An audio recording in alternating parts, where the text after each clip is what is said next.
अस्सलाम वालेकुम स्टूडेंट्स, हाफिज़ नबील अहमद है। बिज़नेस टैक्सेशन के लेक्चर में आज हम डिस्कस करेंगे चैप्टर अपील्स। इससे पहले हम ऑफेंसेस एंड पनिशमेंट को डिस्कस कर चुके हैं और आज हम अपील डिस्कस करेंगे। While any proceeding under Income Tax Ordinance 2001, there may be any interaction between the tax department on one part and the taxpayer on the other. Under such circumstances, there may be a difference between point of view of both parties. For such situation, there could be two courses of action. Income Tax Ordinance 2001 के accordingly जो है tax department और जो tax payer है basically इनके दरमियान ही जो है वो सारे मामलात होते हैं और ये भी पॉसिबिलिटी है कि टैक्स पेयर के पॉइंट ऑफ व्यू को जो है वो इनकम टैक्स वाले अंडरस्टैंड ना कर सकें और इस वजह से उनके दरमियान कोई डिस्प्यूट जो है वो हो सकता है। तो इस सिचुएशन में टैक्स पेयर जो है वो उसके पास दो ऑप्शंस हैं। First one is appeal and second one is revision. Appeal: whenever a dispute or a difference of opinion is brought before the appellate authorities for decision, it is known as appeal. जब किसी भी किस्म का कोई भी मामला dispute या difference of opinion जो है वो अथॉरिटीज़ के सामने डिसीजन के लिए पेश किया जाएगा तो उसको अपील कहेंगे। Revision: it is the reconsideration of the case by the same or the higher administrative authority. It may be initiated by the authority revising the case on application of taxpayer. अगर already कोई फ़ैसला आ चुका है appeal का, उसके against जो है वो हायर अथॉरिटी को जो है टैक्स पेयर अपील कर सकता है, उसे रिवीजन कहेंगे। अपैलेट अथॉरिटीज़ जिनको आप अपील करेंगे या टैक्स पेयर इन अथॉरिटीज़ के पास स्टेप बाय स्टेप अपील करने का हक रखता है। The first one is commissioner appeals, appellate tribunal, inland revenue, high court, supreme court, alternate dispute resolution committee and federal tax ombudsman. First of all, commissioner appeals. First level at which the taxpayer may file appeal is commissioner appeals against the orders passed by a commissioner or officer of inland revenue. Tax payer जो है वो सबसे पहले level पे initial stages के ऊपर किसी भी इनलैंड रेवेन्यू ऑफिसर या कमिश्नर के अगेंस्ट जो है वो अपील जो है वो कमिश्नर अपील को करेगा। वो अपील किस तरह से करेगा? डेफिनेटली अपील जो है वो प्रिस्क्राइब्ड जो अपील फॉर्म है उसके ऊपर की जाएगी। उसके अंदर अपील करने की जो भी वजूहात हैं वो अपील फॉर्म के साथ अटैच की जाएंगी और जो एडमिटेड टैक्स लाइबिलिटी है वो उसे सबमिट करेगा। Admitted tax liability means tax payer को जिस टैक्स अमाउंट के ऊपर कोई इशू नहीं है वो टैक्स अमाउंट वो ऑलरेडी पे कर देगा और जिस टैक्स अमाउंट के ऊपर टैक्स लाइबिलिटी के ऊपर इसको इशू है वो उसको पे नहीं करेगा। डिमांड नोटिस जो है वो उसके साथ अटैच करेगा और सारे के सारे क्राइटेरिया के अकॉर्डिंगली अपील फॉर्म जो है वो 30 डेज़ के अंदर अंदर जो है उसको सबमिट करना होगा। अपील फ़ी जो है वो असेसमेंट के अगेंस्ट जो है वो 1000 रुपये है, वो भी उसको पहले से पे करनी पड़ेगी। Decisions of the appeal commissioner appeals में जो फ़ैसला आएगा कमिश्नर अपील का उसकी चंद सूरतें हो सकती हैं। फॉर एग्ज़ाम्पल जो ऑलरेडी इनलैंड रेवेन्यू कमिश्नर ने ऑर्डर पास किया है वो उसको कंफर्म कर देगा या उसमें कुछ चेंजेस कर देगा या उस ऑर्डर को कैंसिल कर देगा या जो उसको मुनासिब लगता है दरमियान का कोई सूटेबल सलूशन वो उसको सजेस्ट कर देगा। Number second, appellate tribunal, inland revenue. The taxpayer or the commissioner inland revenue may have an objection to the order passed by the commissioner appeals. Against this order they can appeal to the appellate tribunal. अगर tax payer को या even commissioner inland revenue को commissioner appeal के फ़ैसले से अगर इख्तलाफ है तो डेफिनेटली वो एपेलेट ट्रिब्यूनल इनलैंड रेवेन्यू में अगेन दोबारा अपील जो है वो जमा करवाएंगे। जमा करवाने के तरीके के अकॉर्डिंगली अगेन अपील फॉर्म जो है जो कि एपेलेट ट्रिब्यूनल इनलैंड रेवेन्यू में यूज़ किया जाता है उस प्रिस्क्राइब अपील फॉर्म के ऊपर अपील डिपॉजिट करवाई जाएगी और जो कमिश्नर इनलैंड रेवेन्यू है या कमिश्नर अपील्स का जो फ़ैसला है वो उसके साथ अटैच किया जाएगा और कमिश्नर अपील के फ़ैसले के विदिन 60 डेज़ 60 दिन के अंदर अंदर जो है ये अपील दायर की जाएगी। और ये अपील किस बेस पे, किस ग्राउंड पे, किन वजूहात की बिना पे की जा रही है, फ़ैसले से इख्तलाफ किस वजह से किया जा रहा है, वो रिटन ग्राउंड्स जो हैं वो भी इस अपील फॉर्म के साथ अटैच की जाएंगी। अपील फ़ी जो अप्रॉक्सीमेटली 2000 रुपीज़ है वो भी टैक्स पेयर जो है वो इस अपील के साथ डिपॉजिट करवाएगा।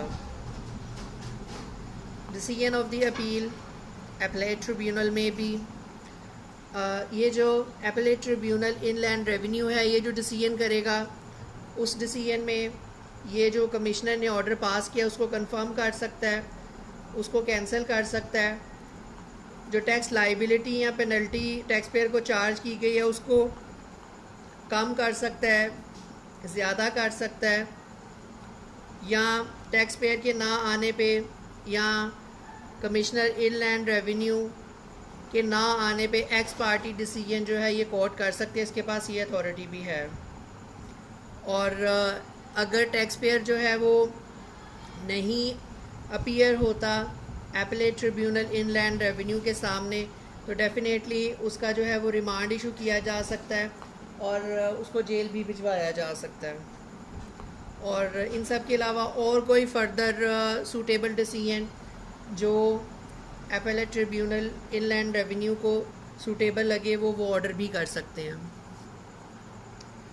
High court, the taxpayer or the commissioner inland revenue, if not satisfied with the decision given by appellate tribunal, may file a reference application to the high court.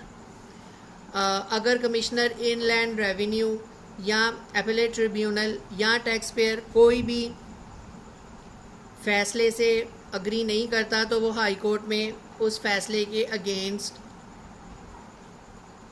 Reference file कर सकते हैं और वो reference जो file किया जाएगा वो point of fact पे बेस नहीं करेगा, पॉइंट ऑफ लॉ पे बेस करेगा। उसमें टैक्स पेयर के पॉइंट ऑफ व्यू को जो है वो इम्पोर्टेंस नहीं दी जाएगी बल्कि उसमें लॉ को इम्पोर्टेंस दी जाएगी कि टैक्स पेयर जो क्लेम कर रहे हैं या टैक्स अथॉरिटीज़ जो क्लेम कर रही है अकॉर्डिंग टू लॉ दोनों में से कौन ठीक है। और हाउ टू फाइल अपील किस तरह से फ़ाइल की जाएगी।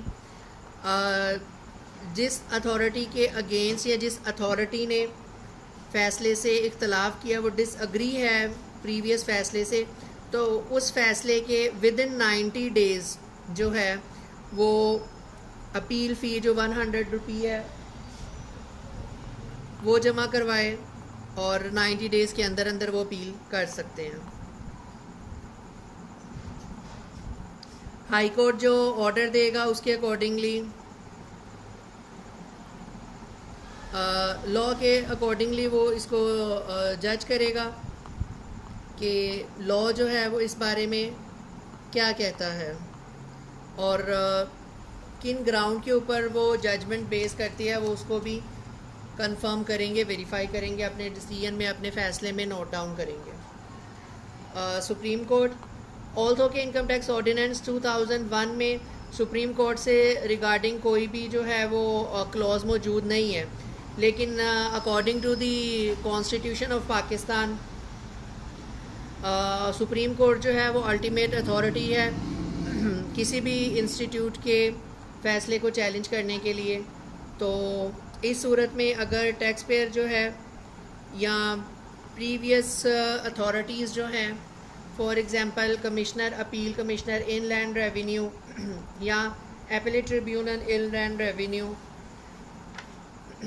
वो सुप्रीम कोर्ट में पटिशन जो है, केस जो है वो फ़ाइल कर सकते हैं, और वो रेफरेंस जो वो फ़ाइल करेंगे उसको जो एक्सपेंस आएंगे, उस पर जो चार्जेस इनकर्ड होंगे, डेफिनेटली सुप्रीम कोर्ट ही ये डिसाइड करेगी कि वो कौन पे करेगा, टैक्स पेयर पे करेगा या टैक्स डिपार्टमेंट जो है वो पे करेगा।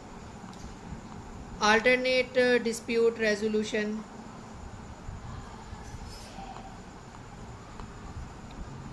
any affected person in connection with any matter pending before the appellate authority may apply to FBR for appointment of committee for the resolution of any hardship or dispute।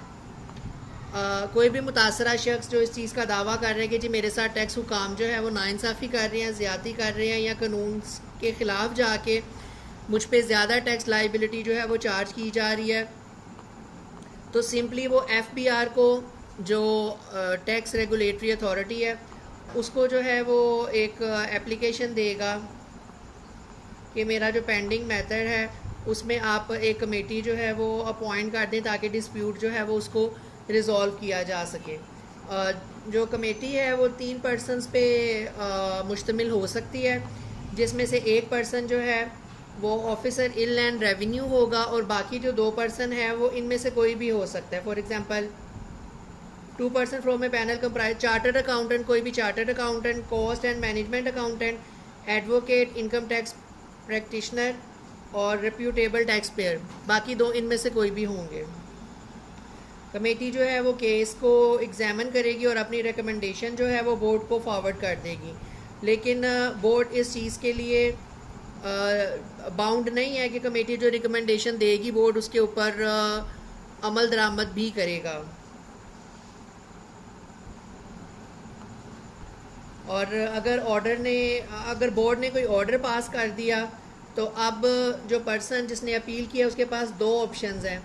एक option तो ये है कि वो इस डिसीजन को जो है वो एक्सेप्ट कर ले और जो जितना टैक्स उसको पे करने का कहा गया था वो उतना टैक्स पे कर दे, और अगर वो उससे सेटिस्फाई नहीं है तो उसके पास अपील का हक है और वो अपील कर सकता है। Last one, federal tax ombudsman. कोई भी मुतासरा शख्स जो है वो फेडरल टैक्स ओम्बुड्समैन जो है उसको कंप्लेन कर सकता है टैक्स डिपार्टमेंट के किसी भी ऑफिसर या किसी भी पर्सन के अगेंस्ट कि उसने किसी किस्म की वो करप्शन में या इम्पार्शल वो पार्शल है, किसी भी रीज़न के अगेंस्ट जो है वो फेडरल टैक्स ओम्बुड्समैन को कंप्लेन कर सकता है। और फेडरल टैक्स ओम्बुड्समैन जो है वो इशू को एनालाइज करने के बाद, सुनने के बाद, हेयर करने के बाद वो अपना डिसीजन जो है वो दे देगा, और अगर टैक्स पेयर जो है वो उस डिसीजन के साथ अग्री नहीं करता देन वो रिव्यू के लिए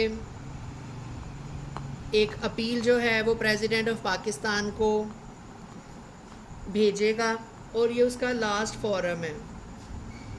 इस लास्ट फोरम के बाद टैक्स पेयर के पास या अथॉरिटीज़ के पास कोई भी फोरम नहीं बचता जहाँ पे वो कोई भी किसी भी डिस्प्यूट से रिलेटेड कोई भी कंप्लेन या अपील कर सकें। जी, ये हमारा अपील का चैप्टर था जिसमें हमने डिफरेंट एपेलेट अथॉरिटीज़ को डिस्कस किया और हमने देखा कि किस तरह से टैक्स पेयर जो है वो अपने राइट के लिए किन किन फोरम पे जो है वो अपील कर सकता है। और किस तरह से जो है वो उसको अकोमोडेट किया जा सकता है। Thank you very much. End of today's lecture.